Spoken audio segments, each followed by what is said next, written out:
Hello, hello, everybody.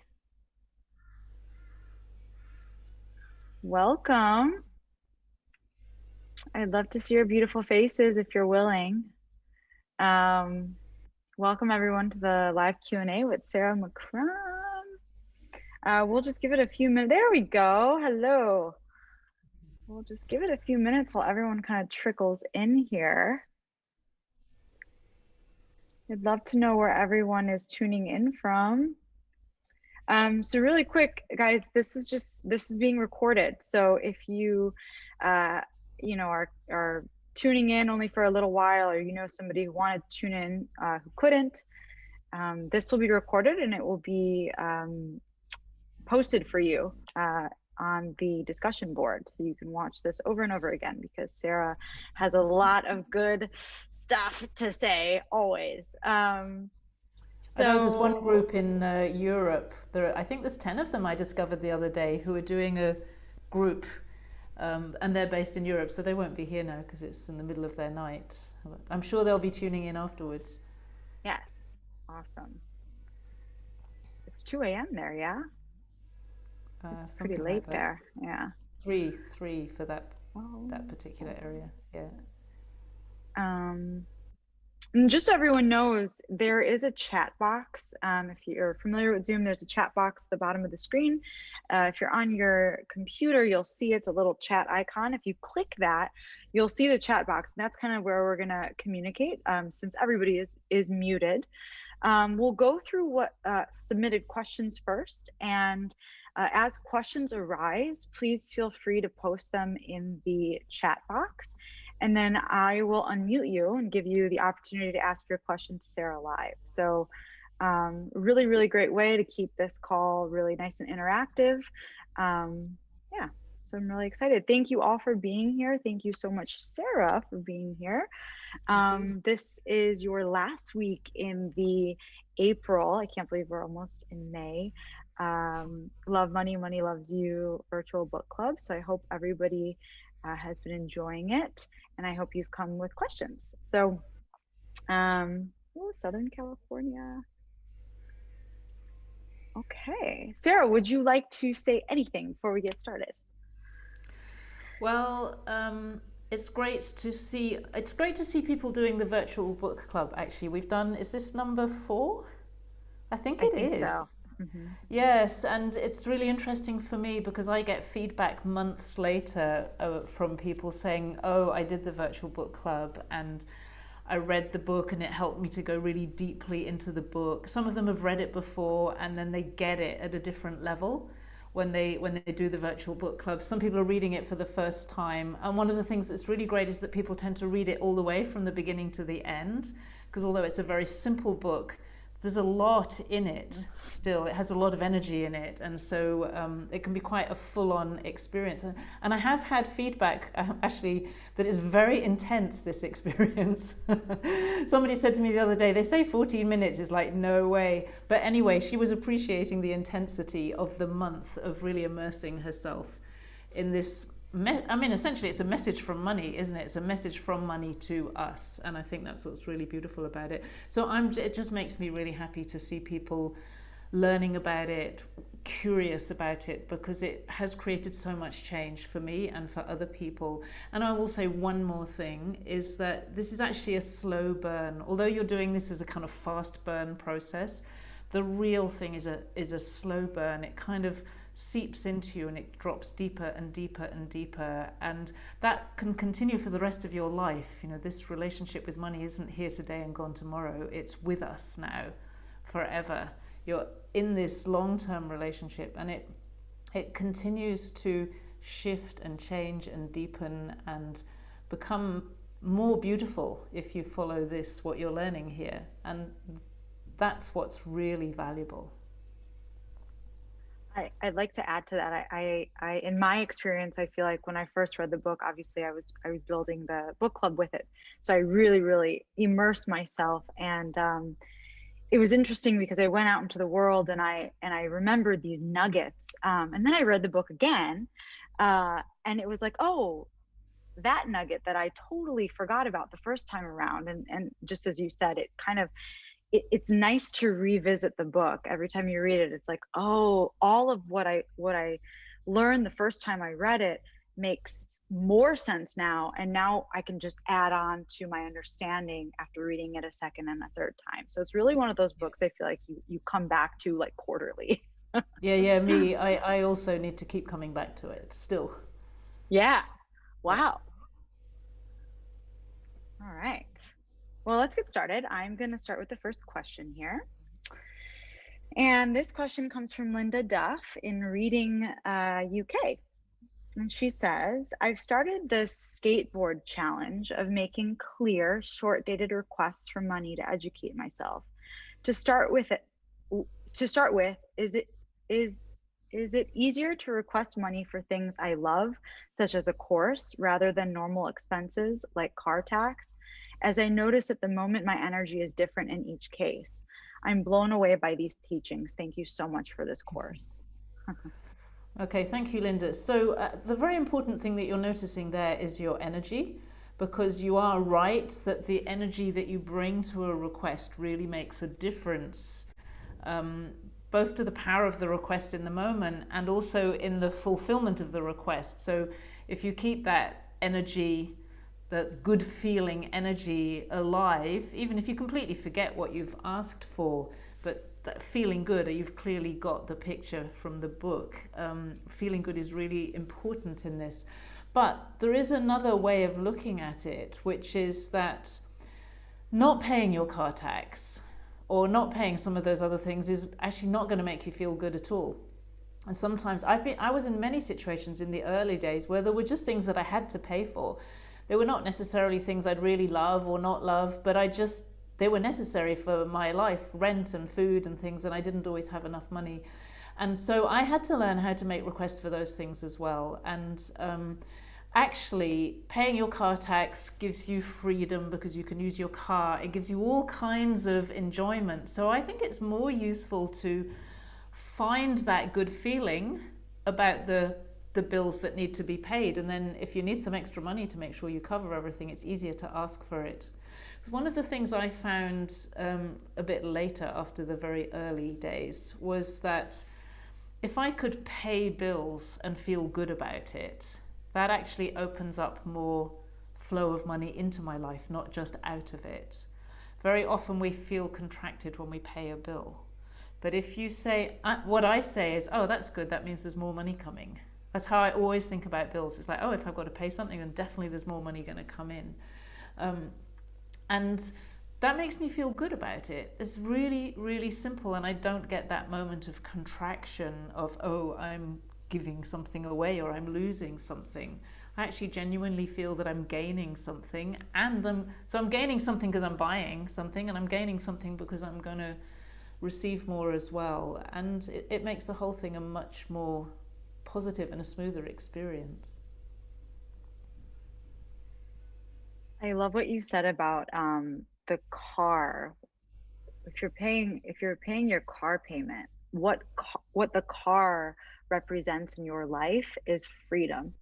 Yeah. And I love how you kind of you look at things that way. So like because it's an energy exchange. So what you're paying for, what you're putting money towards, what you're buying actually um, gives you that return of freedom or of self-care or of and can you talk a little bit more about that? Yeah. So yeah. I mean, if you think about it, we often think when we pay car tax, I'll just use that because that's the example she gave, we think, oh, I'm paying the government, it's just like, oh, this is something I have to do every year, boring. But actually, and this flashed through my mind as you were asking, Ashley, just picture it like this, that few £100 that you have to pay for your car tax enables you to go to lots of places, visit friends, have all kinds of experiences that you couldn't otherwise have. At the very best, maybe if you didn't have the car, you'd have to use public transport. It would take a whole lot longer, and it would literally changes what you're able to do and what you're not able to do. Okay, so if you think of it like that, that car tax it's certainly not a waste of money. It's not even really an expenditure. It's actually an investment in your life. For a few £100s, you open up possibilities for yourself that you would not otherwise have. Or you buy time for yourself. At least you buy time, which is really valuable. But I think that having a car gives you more than just time. It gives me the opportunity. I went swimming in this little sandy creek, which we couldn't have got anywhere near without a car. It's the kind of thing you do in Australia a lot. It's just beautiful, clear, dark brown water from the tea trees. And it's in the middle of it's just in the middle of nowhere. And we discovered it one day. And those are priceless experiences that those few $100s have made possible. So think of it, this is a very useful thing around money. You can waste money, you can spend money, and you can invest it. You might have heard this before, but it's actually really useful. We generally don't want to waste money at all. Sometimes we do it by mistake and it's a useful learning experience. There are things we need to spend, but you could see food and certainly courses and things as an investment, because if you eat quality food, you actually invest in your food, you're investing in your body, which is so precious. And then many of the decisions you make are investments anyway. But if you come to paying for rent, for example, or paying for necessary things with a really positive energy, that payment actually becomes more of an investment. So by investing your energy into the payment, the money becomes more of an investment, and it will give you more return than if you come to a payment. It's just like, oh, well, I've just got to spend some money here. So that really goes back to the heart of Linda's question. She recognized the power of the energy, because everything we're talking about here really is about energy. So you can have always the sense of investing your energy, which means it brings a return that is greater than what you've put in, even when you're on the surface of things spending money. That is so helpful. Thank you. Oh, wow.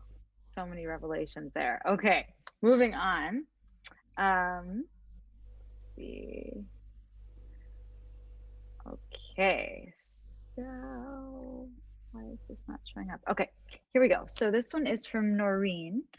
She's in Boston, Massachusetts. And she's right here, in fact.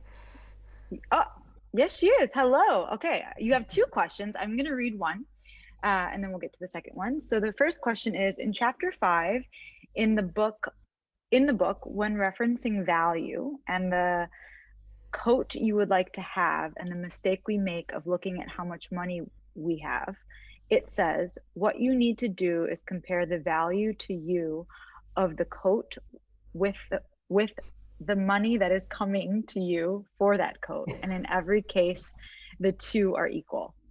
Yeah. I'm having a bit of trouble grasping this concept. Could you speak a bit more to it, please? Kind of just talked about this. Yeah. Great. Well, I'll speak a little bit, and then Noreen, maybe if you've got any questions, yes, or if anything's not clear, you can tell me. So let's take the example of the coat. It was funny because when I wrote the book, I had just about a month earlier bought this red coat that I'd just fallen in love with. Sadly, I moved over here to Australia very soon after that, and I never got a chance to wear it, which is odd, but never mind.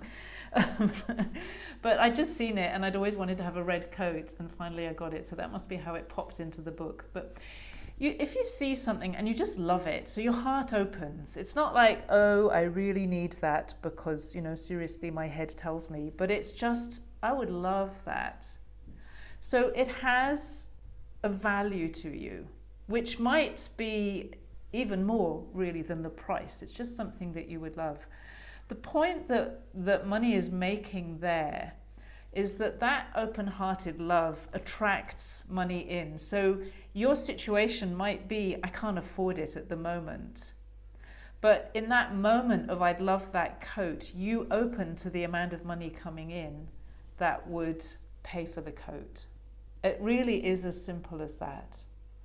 So the power of love, which opens our heart, is to make us open to receive money. And it makes us open to receive the value of whatever it is that we value. So if the value of the coat is $450 and you just can't afford it now, and you know that, and you don't go into that, I'd love that, but I can't afford it. You just stay in the I'd love that. It's almost like it opens a pathway.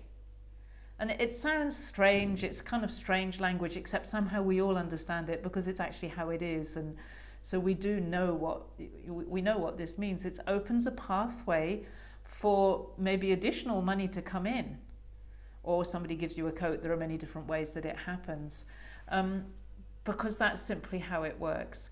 And the issue normally we have is we say, I'd love it, but I can't afford it. And that opens the pathway to, I can't afford it. So never quite enough money comes in, or more bills come in to make sure that you keep not being able to afford it. And it is literally as straightforward as that. Does that make sense, Noreen? Yes, I think so. It's just as simple then as the belief in the possibility or the trust. I would say, actually, you don't even need to believe it. It's not helpful to not believe it. So sometimes people will go around saying, oh yeah, I'd really love it, but I just don't believe things like that are possible. That doesn't work. But to say, I would love that coat and just completely forget about it, you don't need to be actively believing, funnily enough. And there are plenty of stories of people who've hidden something away, they've written it down, put it in a bottom drawer, and then they realize 5 years later that they got the thing. And often those are big things like houses. And so believing is not essential, but not believing puts a real blockage on it. Trust is great. In the early stages, forgetting is often easier than trust. Your trust builds through experience, really. So in the early days, you just say it, let it go, and then it happens. It's like, oh, that was cool. And then next time you trust a little bit more. And so we grow our trust. I think then I'm just in the blocking it because I say that I would love things all the time, and then they don't come, and so then I feel like, well, there's my evidence that I'm doing something wrong. So I think it's so let's get very clear about this. First of all, you are not doing something wrong. Okay, let's completely banish the language of I must be doing something wrong. It's one of the biggest problems with all teaching around manifestation and money and all these kinds of things. You're not doing something wrong. You are in the process of upgrading your energy or expanding your energy to a place it's never been before. Okay, so this is new territory for you. So like a child learning to walk, the child isn't doing something wrong when they fall down. That's part of learning. Okay, this is really important, because if you say I'm doing something wrong, you start to beat yourself up, essentially, and then you close, and then it's really difficult for anything to get through. So being kind to yourself, just understanding I'm learning something, I'm growing, I've not been here before, even if you've had money before, but there's always a new level coming. There's always something that is growing that you haven't experienced before. And the key to the receiving part is, look, there are a few keys. One is being willing to receive.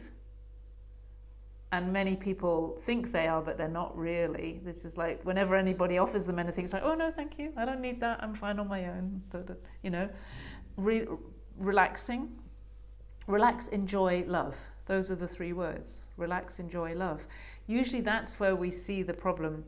The other thing that can happen, Noreen, is that you say, I'd love that, but your energy is, I'd love that, but things like that don't happen to me. Or I'd love that, but I'm doing something wrong, so I'm not going to get it. That energy doesn't work. So it's really just when it comes from your heart, it's spontaneous. It's just like, oh, wow, I'd love that. And your face lights up. That's where the power lies. Okay?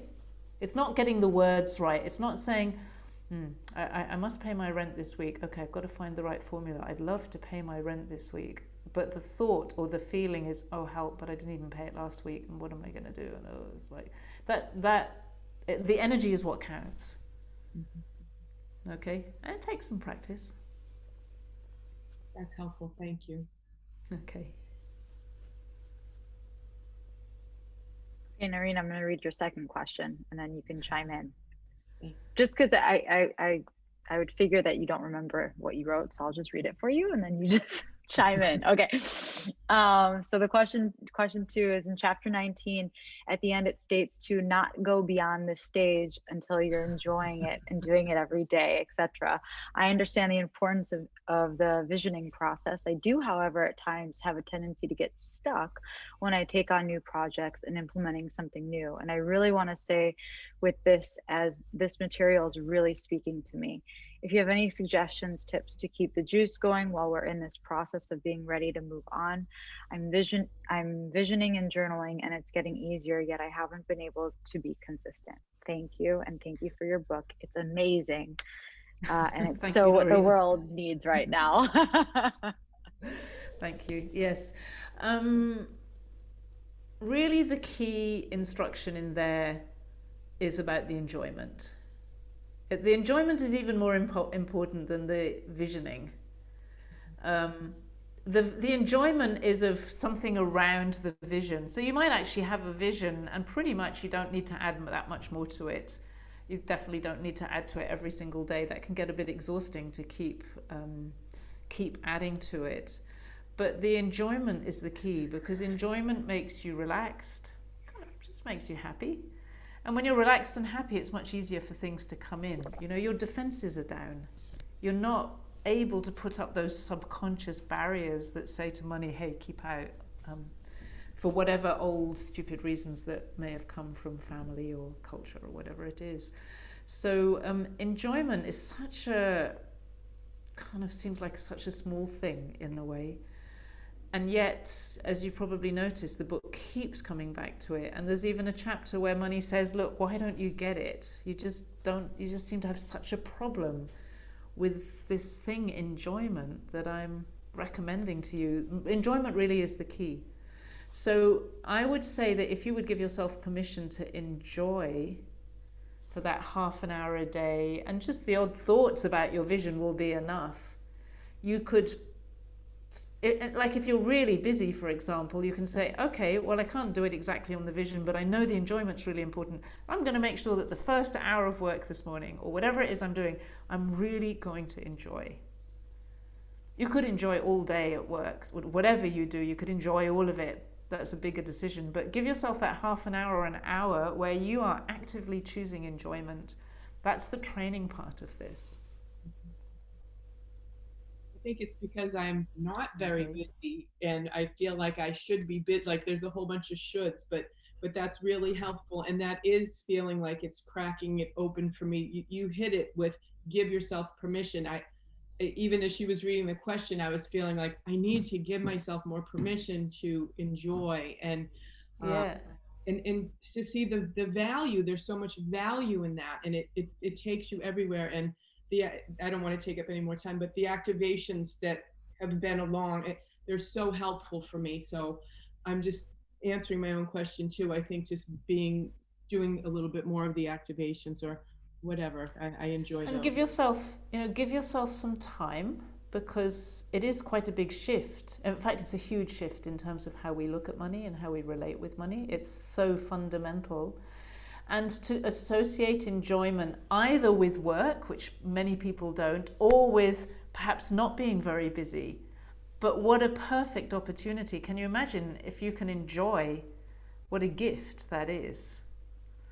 And so sometimes I wrote a little book called The Game Changer's Journey, which is a bit like The Hero's Journey, only The Hero's Journey is a huge book and mine's like the size of an iPhone and about 16 pages, so it's tiny.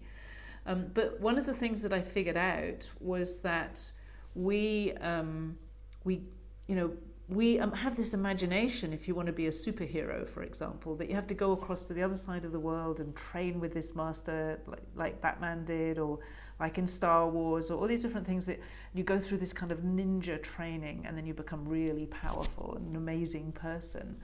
And what I realized is that everybody I know who feels called to this kind of work, or feels called to work and have purpose in what they're doing. They're not just working to make money, for example, or to live on purpose. That the ninja training that they need is right in their life. And it's in their relationships, it's in their money, it's in their family, it's in their health and well-being, their happiness. It's all of those kinds of things. That's actually where we grow our real capacity, first of all for life, and secondly for actually being incredibly powerful and fulfilled in your life. So where you are right now is exactly the right place to be. And enjoyment is, somebody said the other day, she's a girl who's teaching a course about gratitude. She's one of my clients. She's doing a course with me, but she's teaching her clients about gratitude, and she's teaching them how to make money. And she says to them, your work, your job is enjoyment. Okay? Give yourself permission to enjoy. I love it. Thank you. All right. Thank you, Noreen. Thank you. Let's go over to the chat box really quick. Andy has a question. Andy says, you mentioned channeling a couple times in the book. Could you discuss how that played a part in writing the book? Channeling? Yes. Well, you probably know my story, but I'll give you a little bit of a richer aspect to it, and I'll tell you a little bit of what I've learned about channeling since then as well.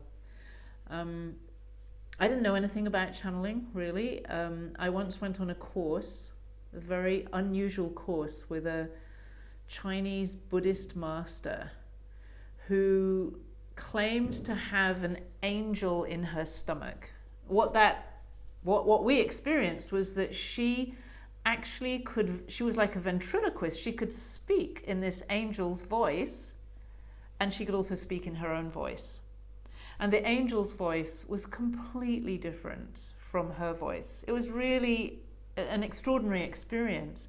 And my teacher, and she and the angel would have three-way conversations, although there were only two people sitting there, about all these extraordinary things. And I was really taken by it. And I remember one morning I was doing my exercises in the morning, and I said, I want to have my angel. I didn't want it in my stomach. I just wanted to have my angel. And I forgot all about it. And then probably a year later or something, I was with my husband. I'm just telling you this because it might show you how you can open up your own channeling ability if you're interested in that, or you may have already done it to some extent. I was with my husband, I was in New Zealand, and I said to him something like, why don't we just play around? You ask some questions, and I'm going to connect. I can't remember what I said I was going to connect with. I'm going to connect with something, maybe an angel, and answer the questions. He was a bit bored, I have to say. It wasn't his favorite activity, but we did it. It was my favorite activity because he asked me a couple of questions, and I just got these incredible answers. And then the next day I said, okay, I'm going to do it like this. I'm going to answer some questions. I'm going to connect with Christ, with Jesus. Just interesting. And I'm going to connect with Buddha. And I think I said I'm going to connect with Guan Yin, who's a Chinese kind of deity or something like that. And what was so fascinating was I did it, and each of them, it was a different energy, like a different flavor of what came through. And then because my husband he just wasn't really interested, I was so disappointed because I thought he'd want to play with me every single day, asking questions so that I could have this great experience of answering, but he didn't. So we left that for a while. And then probably a year later again, I was in London, or 2 years later maybe, tending a failing business. And my business partner and I finally got that satisfaction. Every night at about 10 o'clock, she'd come into my bedroom and she would bring her notebook and she would ask questions, and I would connect with angels and answer the questions. And the goal was to save the business. We actually failed to save the business, which is probably because we didn't really want the business. Nobody really wanted to be there. So I think that's not surprising that it failed. But the very interesting thing was that after we closed it, we discovered from our landlord, who was basically throwing us out, that the business he was trying to get to sign the lease after us, they hadn't even signed the lease yet. So he was telling us, we've got this $1 billion company, American company, to take on the lease. We hadn't made all our payments, so we were behind. He was telling us he had that. In fact, they hadn't even signed the deal. And I'm quite sure that the angels were keeping them away for us, but it was just a little bit too close. And we didn't really want to be there. My husband was in another country. I was on my own, and lots of other people were in similar situations where they just didn't want to be there. So that's probably why it failed. But it was a great experience. And it was about 3 weeks after that I wrote the book. So all that practice, where I was just talking, clearly opened something up in me. And then when I just was given that question in a little book, what would money like to say to you? My pen, that the channel opened, so to speak. And the biggest thing that I've learned since then, just as a kind of summarizing experience, and I think this is important to understand about channeling, because more and more people are doing it these days. Channeling, in its pure essence, is the experience of receiving information from multidimensional sources. You can actually channel from here, so people channel birds and trees and water, and I could have a conversation. I'm thinking of having a conversation with our lake here because it's got a whole lot of algae in it, but I haven't done it yet. So you can do that. You can have a conversation with anything. But very often we also channel non-tangible or multi-dimensional or interdimensional sources. So it could be anything like a Jesus, Buddha type of what they call ascended masters. It could be angels and archangels and whatever you happen to feel. It could be your higher self. You could also channel your soul. That's a really interesting thing to do. If you can channel God, Great Spirit, whatever you like, you can ask questions and you receive information which you translate usually through your mind into words. Some people channel paintings actually, and people channel music. So, but the thing about it is, it's not your information. It just kind of comes in, and you are a channel for that information. The thing that I discovered is being a channel for the information like that doesn't give you the knowledge as such. It gives you the information, it gives you the words, but that energy can pretty much come in and go out. So after I wrote the book, I knew a whole lot of stuff about money in my head, but I didn't know it in my doing. And I had to actually go and learn from my own book how to do it, literally step by step. What I learned later is that there is a way of, it's kind of like channeling, but you channel it and you be it at the same time. So if you're talking, a good example would be, let's say I'm talking about self-love. I'm channeling something about self-love. Instead of just sharing that with you, I'm actually being self-love. I'm experiencing self-love with all of my being at the same time as I'm speaking what I'm receiving. That is a really powerful experience that does it for you at the same time as you're sharing it with other people. And the reason I'm talking about this is because it's really relevant to our experience of money. Many people see money as something that kind of passes through them and almost doesn't touch them. And that becomes a very unsatisfying experience. If you can let the energy of money touch you, like be that receiving and be that sharing when you pay somebody else that money. And experience it with all of yourself, not just kind of passing through your head, oh, bills out, income in, spreadsheets, but live in partnership with the energy of money. That changes you profoundly. I was just talking this morning with a woman who joined one of my courses because she needed to raise investment for the company. She's a CEO of a company. And it was a month after COVID began and everything was shutting down. And she had to go out and start pitching for investment, which was a very difficult thing to do, a very difficult circumstance. And she did that and was successful, and then went and did another round later in the year and was super successful. She had investors coming to her from every direction. And I saw in her talking, like she really lived and breathed this message. She was not doing it with her head. It wasn't a spreadsheet exercise. And that's why she said it was because of the energy. They could feel the energy. That's why the investors came. Whereas when it's a spreadsheet energy, it's just like a heady, analytical energy. It doesn't have attraction in it. It might give you the right numbers, but attraction, it's the same if you have something to sell. Attraction is so much more powerful. Okay?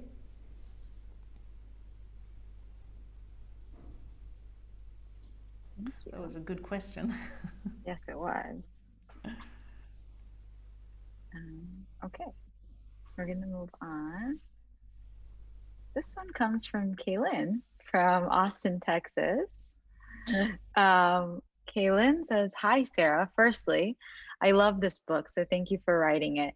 It has changed my life, and I'm forever grateful for the teachings in this book. Secondly, I find myself talking to everyone about love money, money loves you. Friends, Thank you, family, Kaylin. strangers." I know this to be true, actually. However, when doing so, I have realized that as I'm explaining the premise of the book, I tend to go on and on about everything, trying to cover all the bases that I feel are important. I'm curious, do you have an elevator pitch or anything of that sort as to how one can help spread the message that money is our friend without taking someone's ears off?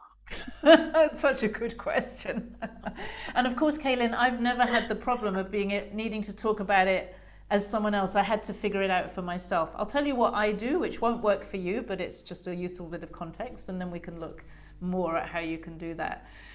What I discovered to do, completely the wrong kind of elevator pitch, except that it works.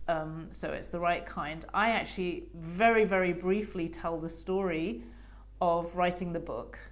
And I remember doing that. I did a little test on, I was at a kind of meeting. It was a seminar of a bunch of business people. And there were some of them were there like construction businesses and like really gritty, grounded businesses, not kind of coaches and what we can kind of say more fluffy businesses. They're not really fluffy, but I'm a coach too.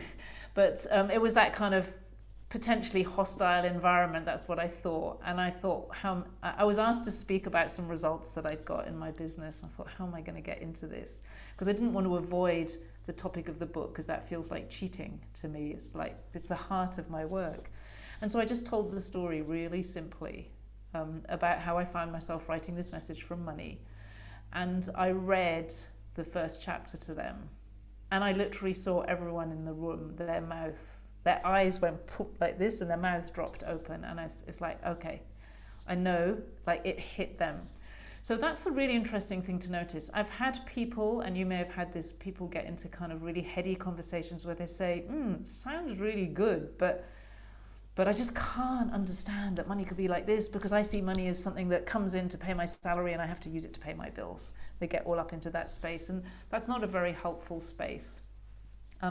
I do have on YouTube a 4-minute video, incredibly beautiful video of that first chapter, which you can share if you go to my YouTube, Sarah McCrum, and look for, I think it's called Money Speaks, Love Money, Money Loves You. That could shortcut a whole lot of your conversation, because you could say, oh, I'm reading this really amazing book about money and it's completely changed my feeling about money, and share the video and let that do the work and let them come back to you if they're curious, or if they've got questions. That might be quite a good way. You know, Kaylin, and you may know this already, the classic approach in talking about these things is, and it's what all the great marketers use actually, is I'm having this experience. This is how it's changed me. So these are the results I've got from having it. I think that if you did XXX, or you had this experience, it might have this effect for you. Would you like to have a go? Would you like the book? Or would you like me to give you a link, or whatever it is?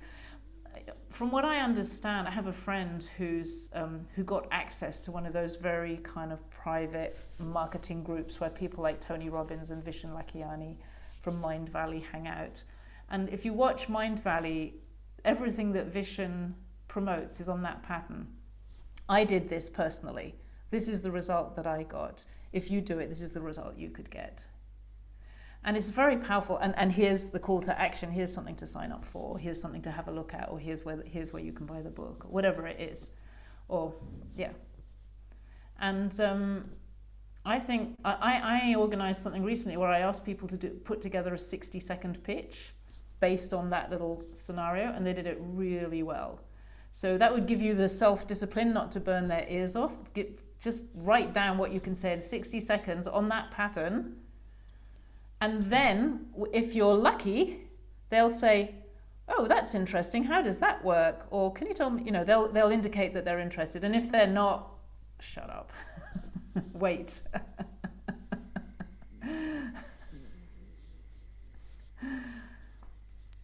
Thank you. It's funny. Shut up. Oh. Listen to them. Another way to do it is listen to them first. I'm gonna add, I actually wanted to ask you, Sarah, and I hope some of you also feel this way. When you were talking about the embodying money, could you just elaborate a little bit more on what you mean by that? Instead of just letting it pass through you, you're embodying it, and in that way you're attracting it more. Yeah. Let me ask a question. When I speak about money, and you can answer for Ashley, can you feel an energy around it? Can you feel some kind of something when I'm speaking about it? I think so. Yes. Okay, let's have a look and see other people here. I'm just going to put this on gallery view for a moment, just to kind of get a feeling. Like, can you feel some energy or some... You can, yeah, some of you can, sort of, maybe. So what I'm going to suggest is that probably the more heady people find it, will answer like Ashley did, I think so. And the more feely people and the more kinesthetic people and people who are highly sensitive as well, I'm sure you are highly sensitive actually, Ashley, but you've got a very well-trained mind, may find that a little bit harder. But you may feel you may not feel it exactly, but I see it in your face, Ashley, because there's an enthusiasm that you experience. It's like you light up with some of the things that we talk about. And I saw that in Noreen as well. That it's almost like your energy is really wanting to respond, Noreen, but your head's a little bit like here. Do you know what I mean? Yeah, so... really to develop that feeling, the first thing to understand is that experiencing things only in your head is a very limited experience of human life. Just imagine, for example, trying to fall in love with somebody with your head intellectually. And probably many of us have done it. We've had this idea in our mind of this person who we think we're in love with, and we're not really at all. But we know how to do that, and it's not satisfying, and it doesn't tend to work. It leads to a lot of unhappiness. So if you fall in love with somebody, it's not just your body also. We could go to the other extreme where it's just your body. You just feel really turned on. You have all the kind of hormones flowing, but there's no real connection with the person. That's also not a very satisfying experience. So with a human being, you want to have some kind of mental connection. You want to have the emotional connection. You want to have the physical connection. And then you want to have this bigger kind of what I would call an energetic connection, just like the right vibes would be another way of putting it. So the energy is the vibes, the frequency. And when all of that is good, you've got the makings of a really good relationship, okay? So it's rather like that with money. It's actually allowing yourself to not just think about it and do the spreadsheet type of approach. The physical way, some people get very materialistic about money and they just see it in a very physical way. They don't see anything behind it. They don't see that there's energy there. They don't have really a relationship with it. It's very kind of gritty. That tends to be a bit disappointing in the long term. But if you can, the more you relax, the more you're able to feel, to sense. With more of you, just start to sense the vibes of things or the frequency of it, or the resonance of it, and you get better and better at that through practice. And then you begin to realize, like when I speak about it, I'm speaking with my whole, not just my whole body, although I can feel my whole body as I speak, but really with my energy as well. And that's a much more embodied experience. We've generally been trained to speak from our minds only. And you can watch people. I watched somebody who was a doctor yesterday talking about COVID and things like that. And what he was saying was really true, but he was disembodied. He was in his mind and you couldn't feel that connectedness. So it was like, yeah, I know what you're saying is right, but he didn't draw me in. Yeah? And some people, they just speak with their whole being, and it's just like, yeah, I get it. You get them as a human being. I can see the light came on for you, actually. You understand what I mean? So it's becoming that, and then it becomes your integrity, your authenticity. You can be honest because you don't need to hide anything. It frees you as a human being. Okay, that was very helpful. Good. Thank you. Thank you for clarifying and elaborating. Okay. I'm going to move on. We've got two more questions. This one is from Linda from the Reading UK again. And Linda says, I've been living on savings and money from my parents' estate for several years. I'm very grateful for the time to heal from a heart condition, stress, and reset my life. I'm ready now to rejoin the flow and upgrade my contribution and income through a business. It feels out of integrity somehow to ask for money when I have money sitting in the bank, as if I'm ungrateful for it. I don't have a house of my own or a pension. I'm 62 years old. There's some lurking limitation mindset I can't quite put my finger on to release it. On one hand, I know there's unlimited money and I can have all I like. On the other, I find it hard to make genuine requests for money when the money is already here. Any suggestions? Yes, absolutely. So if you want to start a business, Linda, please do not play the game of starting a business with no money. It is really hard. I know so many entrepreneurs who play the heroic entrepreneur's journey, and they go from boom to bust, and then they spend years recovering, years trying to build a new business with nothing, and they're breathing this kind of need and hunger for money, which repels everybody, and they're trying to raise investment, for example, or they're trying to bring in their first sales.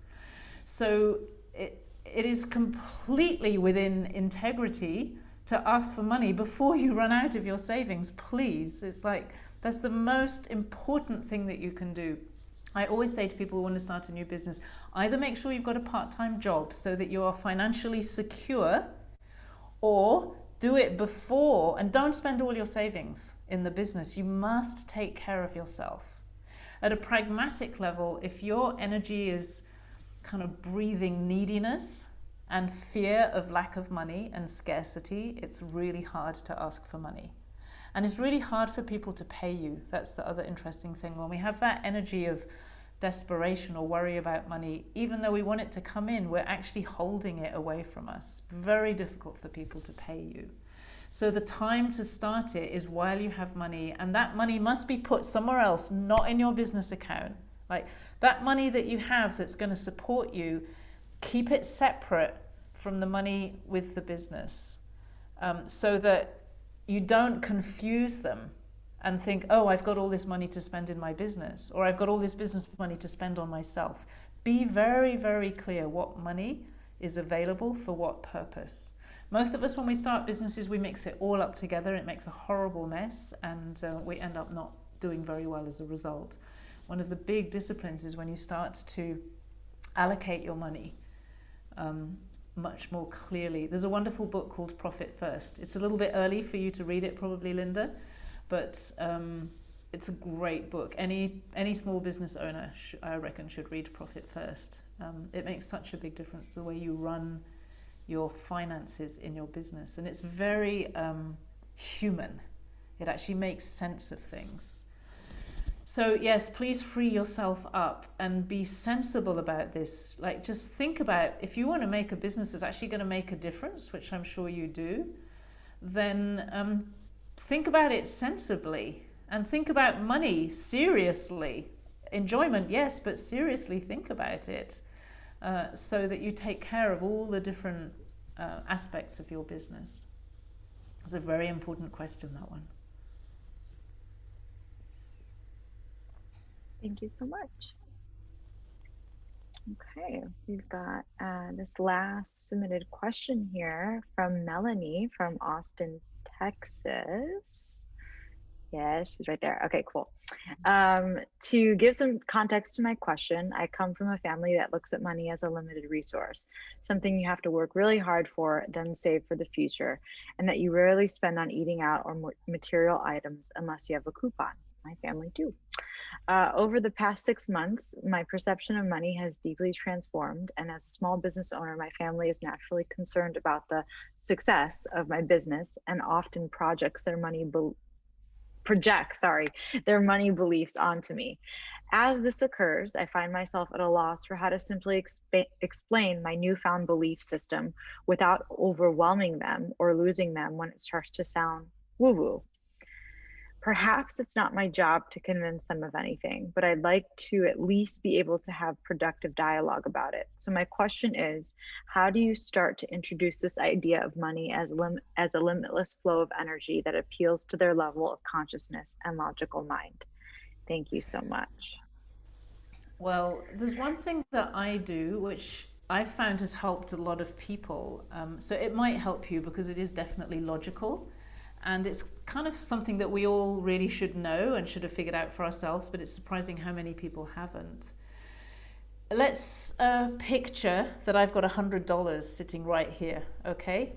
And I'm going to pay Ashley that $100, and she's going to give me $100 worth of whatever it is that she has to give me, her service, okay? So I've received $100 of service, and she's received $100 of cash.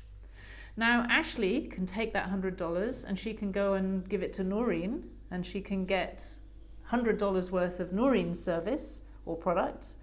Now, that $100 is now worth $200. It's done $200 worth of business. Noreen passes it on to Kaylin, and Kaylin provides service to Noreen. So me, Ashley, and Noreen have all got $100 out of that $100. So that's $300 there. We pass it on to Kaylin. And then she's going to do the same thing. So that $100 becomes $400, and then it becomes $500. Every time that money moves, that single $100 does another $100 worth of business. So we think that money is scarce because we think if I spend $100, I have $100 less and you have $100 more. And that's it. And we don't think that that $100 is going to go moving around the world, providing $100 all over the place. This is what an economy is. And that I can receive another $100 or $1,000 maybe. And the whole thing repeats. So if you imagine if we all had $100 and we all put it under our bed and said, okay, I'm never ever going to touch that $100. This is really simple stuff, but it helps to kind of break open scarcity thinking. I'm never ever going to touch it, and no one ever touches their $100. I can't even go and buy a loaf of bread. I'm back to begging or bartering, literally. So when you realize that, you realize that introducing money introduces abundance, actually. Now, we have a scarcity model for our money because some guy called Adam Smith went out, and the various people, it wasn't Adam Smith actually, he did one whole big job, but another guy whose name I've forgotten went out and was supposed to measure the resources of the world and came back and said, this is how much resources there are in the world, and that had a huge influence on our thinking. But I'm paid to talk, for example, and to teach.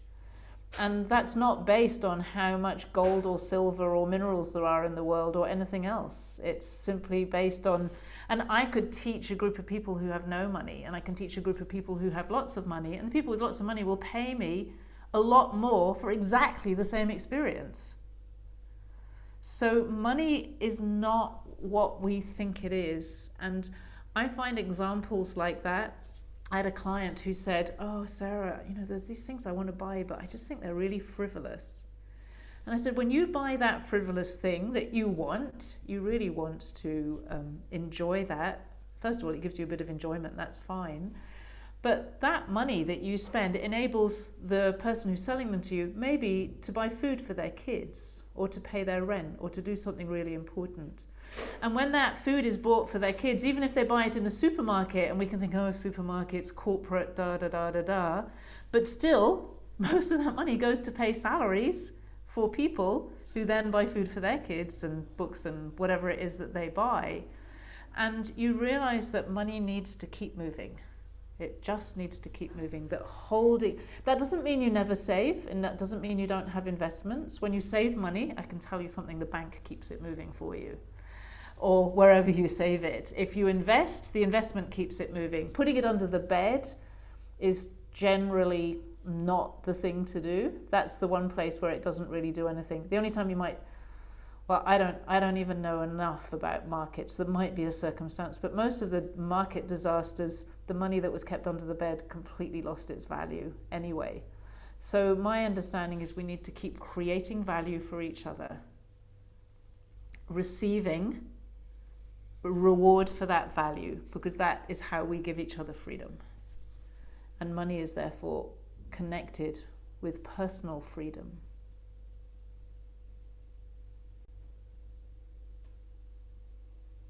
She's thinking. That was a wonderful, yeah. Exactly right, Melody. It's kind of so silly in a way. It's so obvious if you think about it. But until I thought about it, I'd never thought about it. Literally, I just suddenly was explaining something to somebody. It's like, oh my goodness. No, any person who's really into money will talk about velocity. That's called the velocity of money, the speed with which it moves, the velocity with which it moves. Obviously connects with how fast the economy is moving. So if when there's a crash, everyone holds on to their money. They stop moving it around, and then it does a whole lot less. So there's a whole lot less value being shared in the world. And when we're all more confident, we're more confident to spend money. So people share more value.